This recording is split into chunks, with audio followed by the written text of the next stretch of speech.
typhoon that's expected to hit the northern part of the country by Monday morning. Hundreds of people have already fled to safer grounds. Typhoon Megi, which is packing winds of as strong as 250 kilometers an hour, could trigger flash floods and landslides. The government's advised the 7 million people who might be affected to stock up on food and medicine supplies. With such a big population and an armed forces with limited resources, even with the addition of those from different government institutions, we can only do so much. So the response lies with the people in the villages.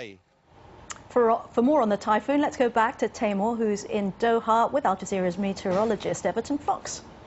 Certainly, I'm Veronica. Thanks very much indeed. Everton, 250 miles an hour, they're saying, for this typhoon Megi, or Juan, some people are calling it. And that makes it what they say is a super typhoon. A super typhoon, yeah. Winds in excess of 250 kilometres per hour make it a super typhoon. We're talking the equivalent of a Category 5 hurricane on the Saffir-Simpson scale. So damaging winds and flooding rains will come through.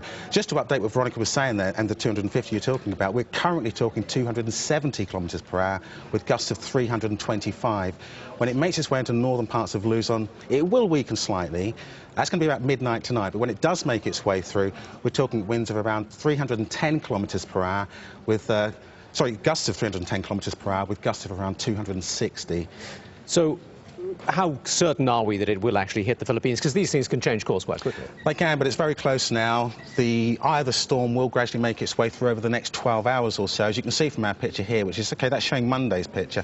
It's going to run through the course of Monday across the northern half of the country.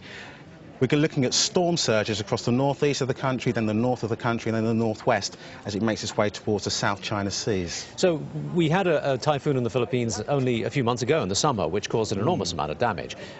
These things can be potentially terribly harmful, but then again, we see these things fairly frequently, don't we?